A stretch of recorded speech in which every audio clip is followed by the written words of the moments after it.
നിയമസഭാ തെരഞ്ഞെടുപ്പുമായി ബന്ധപ്പെട്ട കോൺഗ്രസിന്റെ നിർണായക ചർച്ചകൾ ഇന്ന് ദില്ലിയിൽ. മുഖ്യമന്ത്രി ഉമ്മൻചാണ്ടി, കെപിസിസി അധ്യക്ഷൻ വി എം സുധീരൻ, ആഭ്യന്തരമന്ത്രി രമേശ് ചെന്നിത്തല എന്നിവർ വൈകിട്ട് ഹൈക്കമാൻഡുമായി കൂടിക്കാഴ്ച നടത്തും.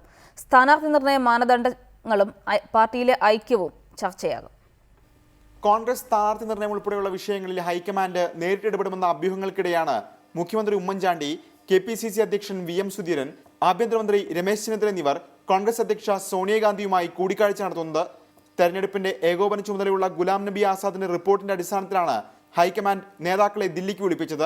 സ്ഥാനാർത്ഥി നിർണയത്തിൽ ഗ്രൂപ്പ് തിരിച്ചുള്ള വീതം വെപ്പ് അനുവദിക്കുന്ന നിലപാടിലാണ് ഹൈക്കമാൻഡ്.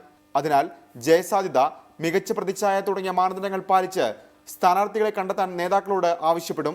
ആരോപണ വിധേയരെ ഒഴിവാക്കൽ, 4 തവണ മത്സരിച്ചവർ ഒഴിഞ്ഞു നിൽക്കൽ തുടങ്ങി കെപിസിസി നേതൃയോഗത്തിൽ ഉയർന്ന നിർദ്ദേശങ്ങളും ഹൈക്കമാൻഡ് പരിഗണിക്കും.